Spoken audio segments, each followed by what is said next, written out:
दोस्तों इस वीडियो में मैं आपको सिखाने वाला हूं कि किसी भी बीएफडी को फॉरवर्ड और रिवर्स में कैसे चलाते हैं। इस वीडियो को लास्ट तक जरूर देखिएगा। मैं गारंटी लेता हूं कि आप किसी भी बीएफडी को फॉरवर्ड और रिवर्स में ऑपरेट कर पाएंगे। सबसे पहले मैं आपको सिखाऊंगा कि बीएफडी के अंदर पैरामीटर कैसे डालते हैं। उसके बाद मैं इसमें वायरिंग करना सिखाऊंगा और आप बेहतरीन तरीके से किसी भी बीएफडी को ऑपरेट कर पाएंगे। तो आप वीडियो को लास्ट तक देखिएगा। अगर आपने ज्ञान ऑटोमेशन ऐप नहीं डाउनलोड किया है तो जरूर डाउनलोड कर लीजिएगा। आइए अब हम आपको सिखाते हैं कि इसमें वायरिंग करना कैसे है। तो दोस्तों अगर हमको बीएफडी को फॉरवर्ड और रिवर्स में चलाना है तो हमको ये सारा पैरामीटर बीएफडी में डालना पड़ेगा।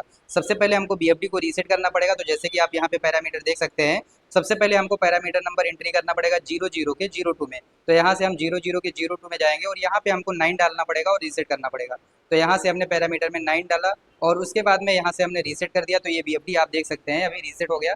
रीसेट होने पे बेस फ्रीक्वेंसी 50 हर्ट्ज आ जाता है। अब आपको फ्रीक्वेंसी कहाँ से इंक्रीज डिक्रीज करना है, अभी मैं फ्रीक्वेंसी यहाँ से इंक्रीज डिक्रीज करूँगा। तो इसके लिए भी पैरामीटर डालना पड़ेगा। इसके लिए जो पैरामीटर नंबर होता है आप देख सकते हैं 00 के 20 में हमको जाके 7 सेट करना पड़ेगा। तो यहाँ से हम इंटर करेंगे 00 के 20 में जाएंगे और यहाँ से 00 के 20 में जा करके और यहाँ से हम 7 इंटर करेंगे। जब हम 7 यहाँ से इंटर करेंगे तो आप देख सकते हैं कि ये जो पोटेंशियोमीटर लगा हुआ है इसके थ्रू हम फ्रीक्वेंसी को इंक्रीज और डिक्रीज कर पा रहे हैं, जो भी हम फ्रीक्वेंसी को इंक्रीज डिक्रीज करना चाहते हैं। अब जैसे मान लीजिए हम यहाँ पे ये जो टर्मिनल है इसमें 2 पुश बटन लगाएंगे, एक फॉरवर्ड के लिए एक रिवर्स के लिए। तो उसके लिए हमको पैरामीटर डालना पड़ता है। इसमें डिफाइन करना पड़ता है कि जो हम स्टार्ट कमांड देंगे वो हम एक्सटर्नल से देंगे। तो उसके लिए 00 के 21 में जाके हमको 1 सेट करना पड़ता है। तो यहाँ से 00 के 21 में जाके 1 कहाँ से सेट करेंगे, तो यहाँ से इंटर करेंगे 00 के 21 में जाएंगे और इसमें हम 1 सेट करेंगे। ये होता है एक्सटर्नल टर्मिनल के लिए। उसके बाद में फिर हम यहाँ 2 वायर और 3 वायर मोड डिफाइन करते हैं। तो यहाँ से हमको 2 वायर मोड डिफाइन करना है क्योंकि हमको एक से फॉरवर्ड चलाना है, एक से रिवर्स चलाना है। तो 2 वायर के लिए हमको 02 के 00 में 1 डालना पड़ेगा। तो यहाँ से हम एंट्री करेंगे 02 में जाएंगे और 02 के 00 में जाके यहाँ से हमको 1 डालना पड़ेगा। तो ये हमारा 2 वायर मोड सेटअप हुआ। इतना सेटअप करने के बाद में अब हमको वायरिंग करना होता है। वायरिंग करने के लिए हमको 2 पुश बटन चाहिए होता है। वायरिंग में आपको एक चीज़ ये ध्यान रखना पड़ता है कि आपको इसको पीएनपी मोड में है बीएफडी की एनपीएन मोड में है। तो अभी जो हमारा बीएफडी है वो एनपीएन मोड है। तो एनपीएन मोड में यहाँ पे हमको डीसीएम से इसको कनेक्ट करना पड़ता है। ये जो डीसीएम टर्मिनल होता है ये इस बीएफडी का कॉमन टर्मिनल होता है। तो यहाँ से हमने इसको कनेक्ट कर दिया।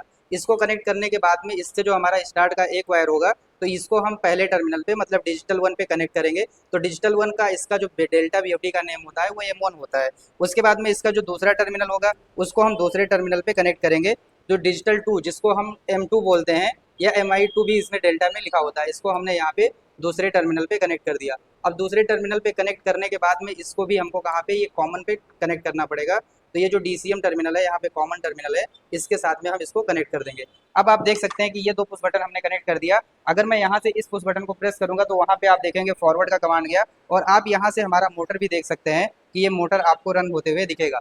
जब मैं इस पुश बटन को प्रेस करूंगा तो ये मोटर हमारा फॉरवर्ड में रन होगा। देखिए जब इस पुश बटन को मैं प्रेस करता हूँ तो मोटर फॉरवर्ड में रन होता है और यहाँ से अगर मैं दूसरे पुश बटन को प्रेस करूंगा तो आप देखेंगे मोटर रिवर्स में रन होगा। इसको हम जॉग मोड बोलते हैं। जॉग मोड में हमारा एक बटन से फॉरवर्ड चलेगा और दूसरे बटन से रिवर्स चलेगा। यहाँ से अगर हम फ्रीक्वेंसी इंक्रीज करना चाहें तो हम फ्रीक्वेंसी अभी 50 हर्ट्ज कर दीजिए।